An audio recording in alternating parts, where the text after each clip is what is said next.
कि मेरा पति कमरे से बाहर आया। मैंने कहा, आप रात को बेटियों के कमरे में सो गए थे? तो कहने लगा, हाँ, मैं उनको ट्यूशन पढ़ा रहा था तो वहीं पर सो गया और अजीब तरह से आंगड़ाई लेने लगा। मैंने कहा, आपको जवान बेटियों के कमरे में सोने की क्या जरूरत थी? मुझे तो लगा कि आप सुबह उठकर काम धंधे पर चले गए। तो कहने लगा, नहीं, अभी काम पर जाऊंगा। वह मेरा मर्द था, मैं उसकी हरकतें पहचानती थी। अजीब तरह की हरकतें कर रहा था, ऐसे लगता था जैसे उसने बहुत अच्छी रात गुजारी है। मेरी बेटियां आजकल कुछ अजीब सी रहती थीं। एक दिन मेरे पास आई और कहने लगी कि अम्मा, तुझे क्या बताएंगे, इस घर में क्या हो रहा है? मैंने कहा, क्या मतलब? तो कहने लगी, ये जो बापू है आके हमारे कमरे में सो जाता है। तुझे पता है ये हमारे साथ क्या करता है? मैंने कहा, क्या करता है? तो उसने ऐसी बात बताई कि मैं अपना सर पकड़ के रह गई। उसने कहा, बापू रोज रात को हमारे साथ। मेरे पति का नाम राजू था, मुझसे उम्र में कम था। सब कहते थे कि तुझे इतना जवान पति कहाँ से मिल गया? तो मैं कहती थी कि मेरी किस्मत अच्छी है और तुम लोग क्यों जलते हो? राजू कहता था कि उसे अपने से बड़ी उम्र की औरतों में दिलचस्पी है, इसीलिए उसने मुझसे शादी की थी और मेरी जिंदगी उसके साथ बहुत अच्छी गुजर रही थी। घर था, परिवार था, अच्छा पति था और क्या चाहिए था? उसकी कमाई भी अच्छी थी, घर में पैसे लेकर आता था और मेरे पास भी कुछ पैसे थे जो मैंने जमा किए हुए थे। मैं लोगों के कपड़े वगैरह भी सिया करती थी, अपने हाथ में भी कुछ माल वगैरह होता था। बेटियों की पढ़ाई करवा रही थी। मेरी 3 बेटियां थीं जिनकी उम्र में 1-1 साल का फर्क था, लेकिन पता नहीं चलता था क्योंकि अब तीनों ही जवान हो गई थीं। मेरे पति के साथ संबंध बहुत अच्छे थे, हम लोग पूरे परिवार में मशहूर थे। सब कहते थे कि लज्जों के तो भाग खुल गए हैं। लज्जो जैसे ही किस्मत सबकी नहीं होती। मेरा नाम लज्जो था, दरअसल मेरा नाम लजवंती था, लेकिन प्यार से मुझे लज्जो कहते थे।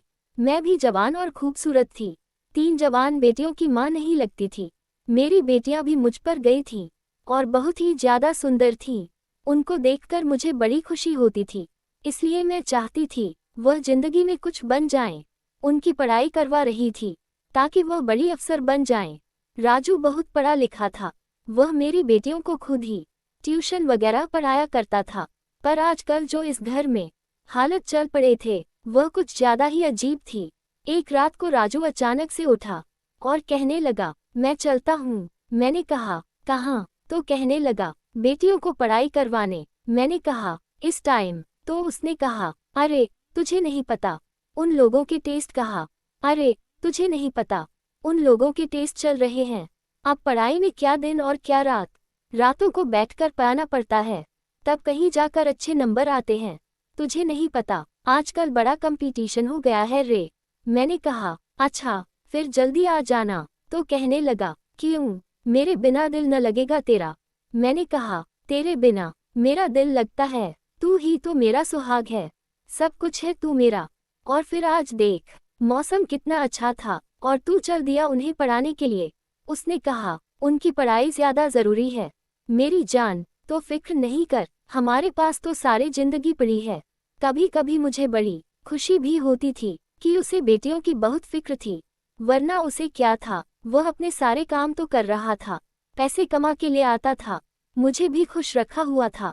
अगर यह न भी करता तो कोई फर्क नहीं पड़ता, लेकिन मुझे अच्छा लगता था कि उसे हम सबकी इतनी फिक्र है। एक दिन मैं बाजार में जा रही थी, जब मुझे मेरी एक सहेली मिली।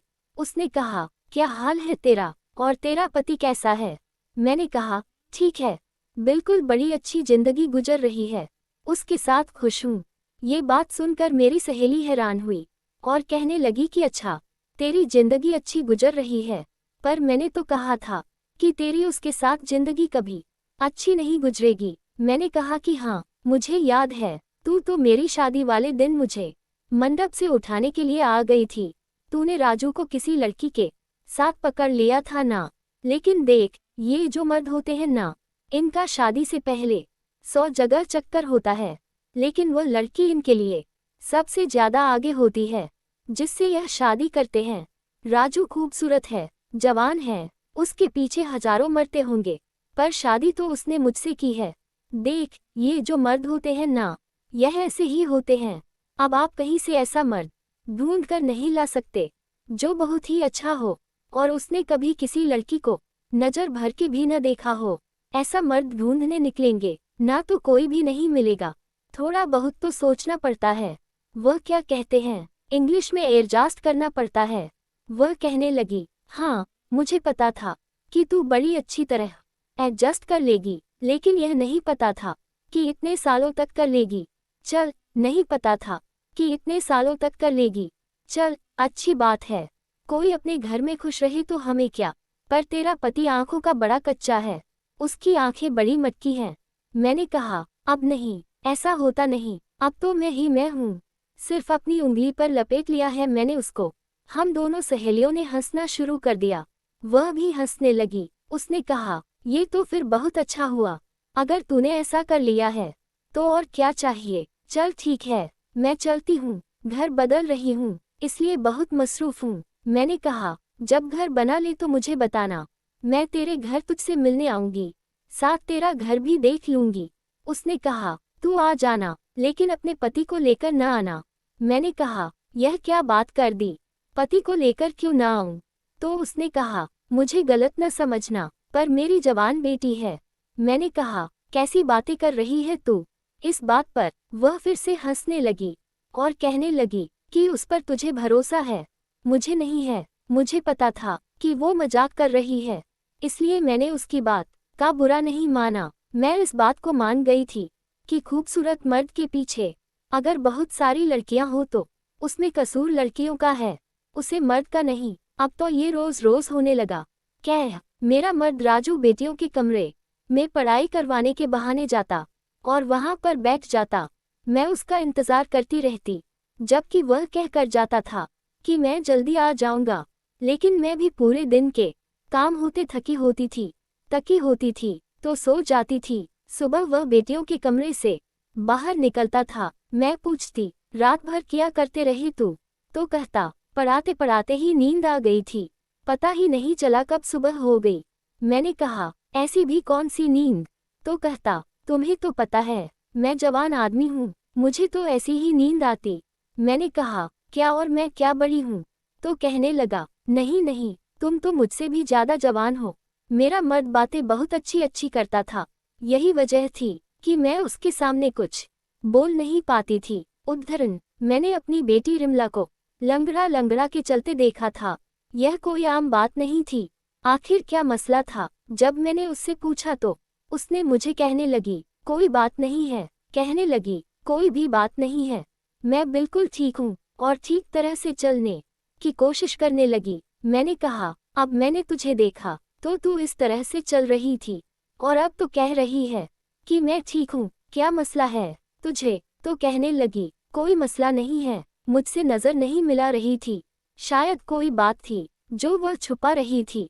एक दिन मेरी तीनों बेटियां मेरे पास आकर बैठ गईं और कहने लगी, अम्मा, हमने कभी ख्याल नहीं किया, लेकिन आपने हमारे लिए बहुत कुर्बानी दी है, हमें आपसे बहुत लगाव है, आप अब हमें बहुत अच्छे लगते हैं।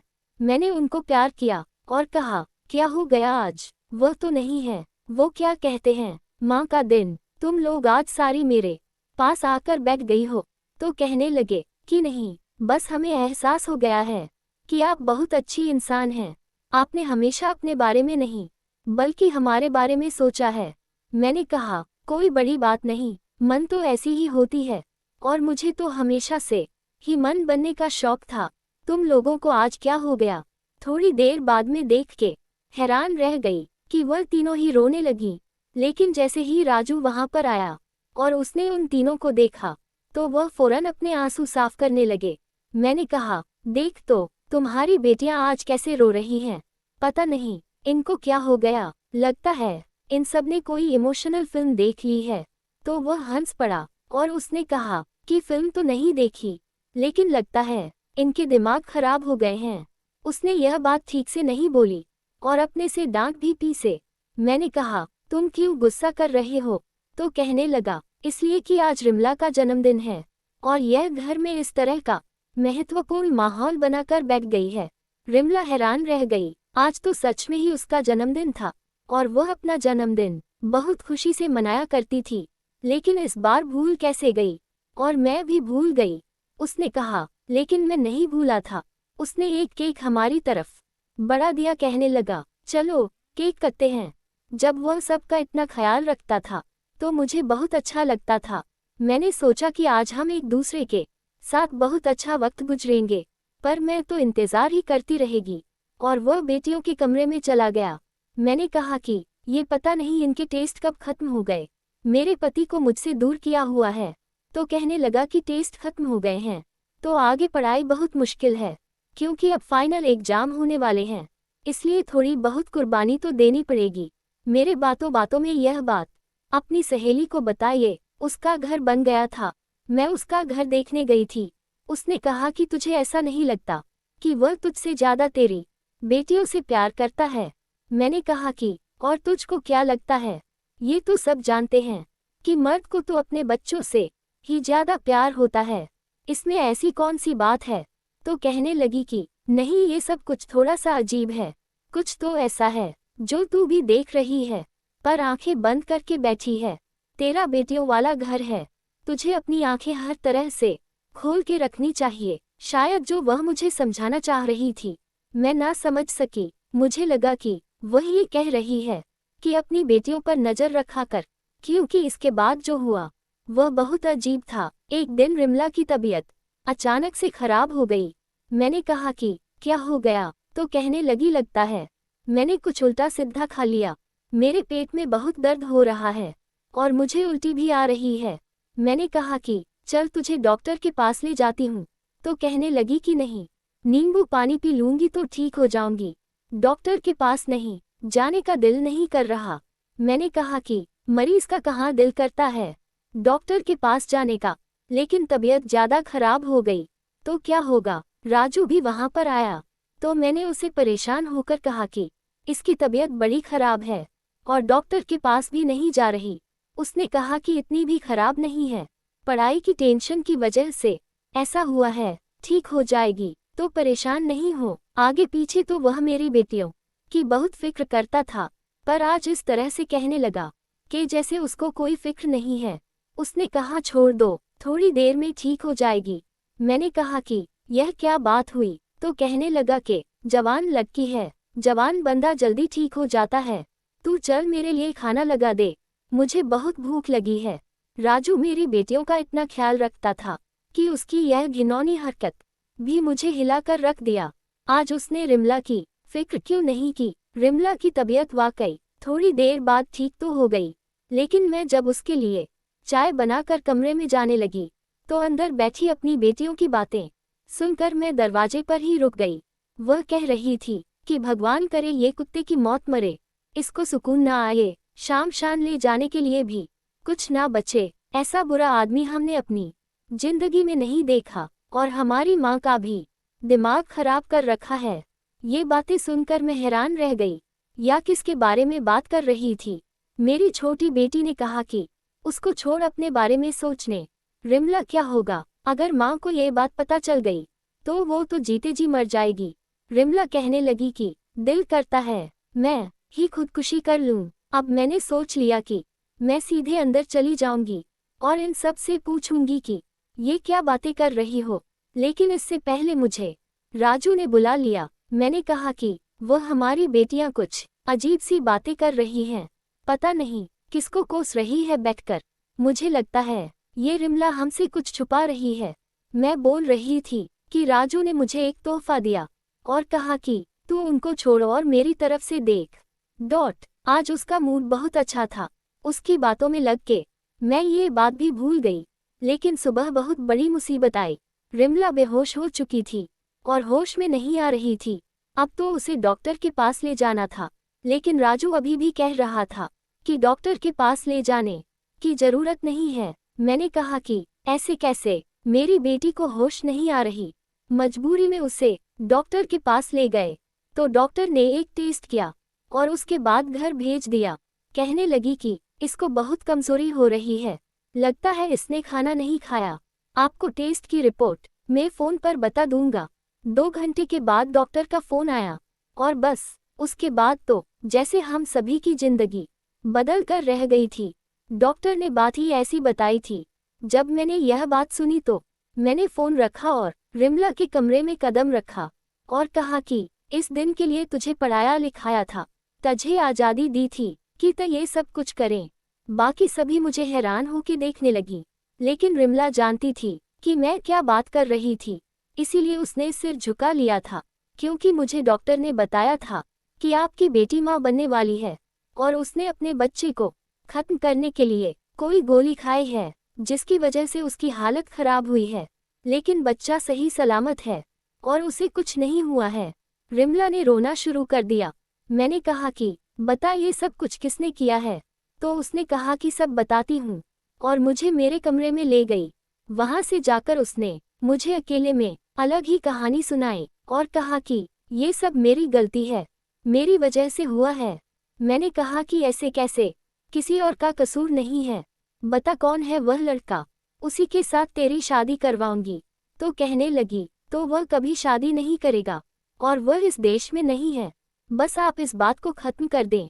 मैंने कहा अब ये बात इस तरह से खत्म नहीं होगी, पर वह कहने लगी कि बस मेरी गलती है, मुझे जो सजा दोगे मुझे कोई मसला नहीं है, चाहे तो मेरी पढ़ाई खत्म करवा दो, मुझे घर बिठा दो, किसी बुढ़े के साथ मेरी शादी कर दो। मैं वैसे तो उसे कोस रही थी और बहुत परेशान थी, लेकिन उसकी बातें सुनकर मुझे ऐसे लगने लगा कि जैसे वह मुझसे भी ज्यादा परेशान है। मेरी बेटी बुरी तरह से रोने लगी और फिर से बेहोश हो गई। मेरा गुस्सा खत्म हो गया और अब मुझे उसकी फिक्र होने लगी। अब उसे फिर होश नहीं आ रहा था। हम उसे डॉक्टर के पास ले गए। डॉक्टर ने कहा कि जो दवाई उसने खाई थी शायद उसका असर अब जाकर हुआ है। उसके बाद उसकी हालत बहुत बुरी हुई, लेकिन उसके पेट में पलने वाला बच्चा इस दुनिया में नहीं रहा। पता नहीं ये बात अच्छी थी या बुरी, मैं उससे बैठकर बार पूछ रही थी कि यह किसका पाप है, लेकिन वह नहीं बता रही थी। उसने अपनी जुबान पर ताला लगा रखा था और मुझे उसकी आंखें बता रही थी कि कोई बहुत बड़ी वजह है। रिमला तू मेरी अच्छी बेटी थी, पढ़ाई में भी बहुत अच्छी थी, उसका ऐसी बातों में कोई ध्यान नहीं था। वह सबसे बड़ी थी, खूबसूरत थी, समझदार थी, फिर अचानक से वह ये सब कैसे कर सकती थी। मैं बहुत परेशान थी। जब रात हुई तो मैंने देखा कि मेरा पति मेरे कमरे में आया और आते ही मुझ पर हाथ उठाना शुरू कर दिया। मुझे बुरी तरह से मारने लगा। मैं चिल्लाने लगी, लेकिन मुझे कोई बचाने नहीं आ रहा था। वह मुझे कह रहा था मैं तुझे नहीं छोड़ूंगा। मैं हैरान थी कि आखिर मेरी गलती क्या है, मैंने किया क्या है, लेकिन वह नहीं रुक रहा था। उसने मेरी हालत खराब कर दी और मैं अचानक से चीख मार कर उठी। तब मैंने देखा कि राजू सो रहा था और यह एक सपना था। वह भी आ गया। उसने कहा क्या हो गया? मैंने कहा मैंने बुरा सपना देखा है। उसने कहा तुझे अब तक इस तरह के सपने आते हैं तो इस सब के बाद भूल क्यों नहीं जाती? मैंने बताया कि जब मैं परेशान होती हूँ तो मुझे ऐसे सपने आते हैं। तू भी क्या सोचता होगा ना? प्रश्नवाचक चिन्ह। हमारे घर भी कैसी मुसीबत है। रिमला ने इतना बड़ा कदम कैसे उठा लिया? उसने कहा मैं कुछ नहीं सोचता हूँ, आजकल ये सब कुछ बहुत हो रहा है, बस तू भगवान का शुक्र अदा करके। बात यहीं पर खत्म हो गई। उसकी हालत भी अब पहले से ठीक है और वह मामला भी खत्म हो गया, नहीं तो हम किसी को मुंह दिखाने के काबिल नहीं रहते। मैंने कहा कि अब कौन सा मुंह दिखाने के काबिल रहे हैं, पता चल जाता कि आखिर ये सब कुछ किया किसने है। उसने कहा पता चल जाता तो क्या हो जाता, कोई भी अपनी गलती की जिम्मेदारी लेने को तैयार नहीं होता, लेकिन तू शुक्र करके जो होना था हो गया। अपनी बाकी की बेटियों को संभाल कर रखना होगा। मैंने कहा कि अब उसको पढ़ाएंगे नहीं, बस इस दवा परीक्षा में बैठा कर, उसके बाद सब खत्म। तो उसने कहा नहीं नहीं, इसमें उसकी कोई गलती नहीं है। मैंने कहा कि तुम्हें उसकी इतनी फिक्र क्यों है? तो वह कहने लगा कि फिक्र नहीं करूं तो क्या करूं। मैं अपनी खुशी सहेली के घर गई और परेशानी में उसको सब कुछ बता दिया। वह थोड़ी सी उल्टी सी की बातें जरूर करती थी, लेकिन थी तो मेरी अच्छी सहेली, बहनों जैसी थी। उसने कहा मैं तुझे पहले ही कह रही हूँ कि मसला बाहर नहीं तेरे घर के अंदर ही है। मैंने कहा कि तू क्या कहना चाहती है? मुझे खुलकर बता दे। उसने कहा, मैंने खुलकर कुछ नहीं बताना, लेकिन तुझे खुद ये सब कुछ समझना होगा। देख, तेरे घर में कौन है, तेरी बेटियां कहाँ जाती हैं, उनके कमरे में कौन आता जाता है, कौन है ऐसा जो उनके साथ यह सब कुछ कर सकता है। तुझे बहुत बारीकी से हर बात के बारे में सोचना पड़ेगा, तब जाकर तू ये पता कर पाएगी कि यह सब कुछ किसने किया है। नहीं तो इसी तरह सोच सोच कर ही पागल हो जाएगी, लेकिन मिलेगा कुछ नहीं। वह ठीक कह रही थी। कोई तो ऐसी बात थी जिसको मैंने देख नहीं रही थी। मैं आजकल बहुत परेशान थी जब मैं एक दिन राजू को किसी से फोन पर बात करते हुए सुना। वह कह रहा था, मैं तो स्वर्ग में रहता हूँ, मेरे साथ बहुत अच्छा हो रहा है, मेरे आसपास तो परियां ही परियां हैं। इस बात पर वह हंसने लगा। एक तरफ हमारे घर में इतना बड़ा तूफान आया था कि अभी तक कोई भी नॉर्मल नहीं हो पाया, तो दूसरी तरफ ये इतना खुश होकर कैसे बातें कर रहा था। कहने लगा, औरत बड़ी झाली होती है तो कोई है ही नहीं, और मेरी वाली से बड़ी पागल तो कोई है ही नहीं। मैं अचानक से कमरे के अंदर चली गई तो उसने फोन बंद कर दिया। मैंने कहा, किससे बात कर रहे थे? तो कहने लगा, वह मेरी मौसी है ना, गोरखपुर वाली, उससे बात कर रहा था। मैंने कहा, आज उसको तेरी याद कैसे आ गई? तो कहने लगा, बस आ गई होगी याद। साफ पता चल रहा था कि वह झूठ बोल रहा था, और कोई बहुत बड़ा झूठ बोल रहा था। उसके दिमाग में इतना कुछ चल रहा था कि उसको ये पता ही नहीं चला कि वह अपनी रिश्तेदार के बारे में मुझे ये कह रहा है कि वह जिंदा है, जबकि वह तो मर चुकी थी। मुझे अचानक से मेरी सहेली की बातें समझ आने लगी। वह इशारा किस तरफ कर रही थी, अब मुझे समझ आ गया। राजू ही तो था जो मेरी बेटियों के कमरे में जाता था और मैं बेफिक्र होकर सो जाती थी। अब मेरे पास एक ही रास्ता था, अगर राज से सवाल करती तो वह झूठ ही बोलना था। मुझे ये जानने के लिए एक बढ़िया से प्लान की जरूरत थी कि वह कमरे में क्या करता था, और मेरे दिमाग में प्लान आ चुका था। मैंने सोच लिया था कि मैं चुपके से अपनी बेटियों के कमरे में छुप जाऊंगी। सुबह मैंने उनके कमरे में एक अलग से अलमारी रखवा दी। वह कहने लगी, क्या अम्मा, इस अलमारी को यहाँ क्यों रख रही हो? तो मैंने कहा, तो बाहर जगह नहीं है, इसलिए मेरा इरादा उसी के पीछे छुपने का था, क्योंकि अगर मैं उसके पीछे छुपी होती तो किसी को पता न चलता कि मैं वहां पर खड़ी हूँ। शाम हुई तो मैंने आज उसे कहा कि मैं अपनी सहेली के घर जा रही हूँ, उसके घर में जागरता है, माता रानी की पूजा है, रात वहीं पर गुजारूंगी। उसने कहा, हाँ चली जाओ, अच्छा है, तुम्हें भी अच्छा लगेगा। मैंने कहा, हाँ, बड़ी परेशान हूँ, उद्धरण चिन्ह, इसलिए जा रही हूँ। मैं चाहती थी कि वह ये सोचे कि मैं घर पर नहीं हूँ, ताकि वह बेफिक्र हो जाए और जो भी करना चाहता है खुलकर करे। जबकि मैं शाम होते ही अलमारी के पीछे छुप गई। मेरी बेटियों ने खाना खाया और वह कमरे में ही बैठे थी। जैसी ही रात हुई तो कुछ ऐसा हुआ कि मैं हैरान रह गई। राजू कमरे में दाखिल हुआ। इसमें ऐसी कोई बात नहीं थी, वह इस समय उन्हें पढ़ाया करता था, पर उसने आते ही कहा, बस करो ये पढ़ाई और काम पर लोगों। मैंने कहा, यही क्या कह रहा है कि पढ़ाई बस करो, ये तो इनको आता ही पढ़ाने के लिए था। उसके बाद उसने मेरी छोटी बेटी को कहा, आज तेरी बारी है। फिर वहाँ वो सब होने लगा जो देखकर मुझे ऐसा लगा कि मेरे घर को नर्क बना दिया है और मेरी बेटियां इसके हाथों में इस्तेमाल हो रही थीं। वह मेरी बेटियों के साथ बहुत बुरा कर रहा था और मेरे ही घर में मेरी ही नाक के नीचे कर रहा था, और मैं ये सोचती थी कि उन्हें पढ़ाता है। मैंने अपने फ़ोन से उसकी वीडियो बना ली क्योंकि यह ज़रूरी था। थोड़ी देर बाद वह वहाँ से चला गया और मेरी बेटियां बैठकर रोने लगी। इसका मतलब वो बच्चा जो रिमला की कुख में था वो भी मेरे पति का था। आज मुझे वो दिन याद आ गया जब मैंने राजू से शादी करने का निर्णय लिया था और सब ने मुझे रोका था, मना किया था, कहा ऐसा न कर। मेरा पहले पति इस दुनिया से चला गया था। वह बहुत निर्दयी इंसान था, रोज मुझ पर हाथ उठाता था, बिना वजह ही मुझे मारने लगता था, कहता था तू लड़कियां पैदा करती जा रही है और मुझे बेटा चाहिए। उसने मुझे एक दिन भी खुश नहीं रखा और मेरा जीवन बर्बाद कर दिया। ये तीनों बेटियां उसकी ही थीं। उसके देहांत के बाद मेरी जिंदगी में राजू आया, जवान और कम उम्र का लड़का। जिसे मुझसे पागलों जैसी मोहब्बत थी। पर आज समझ आया कि उसको मुझसे कोई मोहब्बत नहीं थी, वह तो किसी और काम से आया था। उसे तो एक तीर से 4 शिकार करने थे, एक में और मेरी 3 जवान बेटियां। मैं फूट फूट कर रोने लगी। मुझे सब लोगों ने रोका था। सब ने कहा था, लाजो, तू पागल हो गई है, स्वार्थी बन गई है, सिर्फ अपने बारे में सोच रही है, अपनी बेटियों के बारे में नहीं सोच रही। मैंने कहा, लेकिन क्यों ना सोचूं अपने बारे में। मेरे पहले पति ने मुझे बहुत तंग किया, मुझे इंसान नहीं समझा। क्या मेरे सीने में दिल नहीं है, कि मेरी इच्छा ही नहीं है?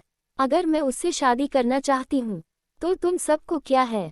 और शादी के बाद राजू ने हमेशा मेरी बेटियों को अपनी बेटी समझा था, लेकिन ये सब कुछ एक नाटक था। वैसे तो उनका बहुत ख्याल रखता था, मैं तो भूल ही गई थी, उनका बाप नहीं है। इतना ख्याल तो उनके अपने बाप नहीं रखा था, लेकिन उसने ये साबित कर दिया कि सौतेला बाप कभी अपने बाप की जगह नहीं ले सकता। मेरा कसूर यही था कि मैंने उस पर बहुत ज्यादा भरोसा किया था। मुझे ऐसा नहीं करना चाहिए था। इसलिए कहते हैं, सब कुछ कभी एक जैसा नहीं रहता।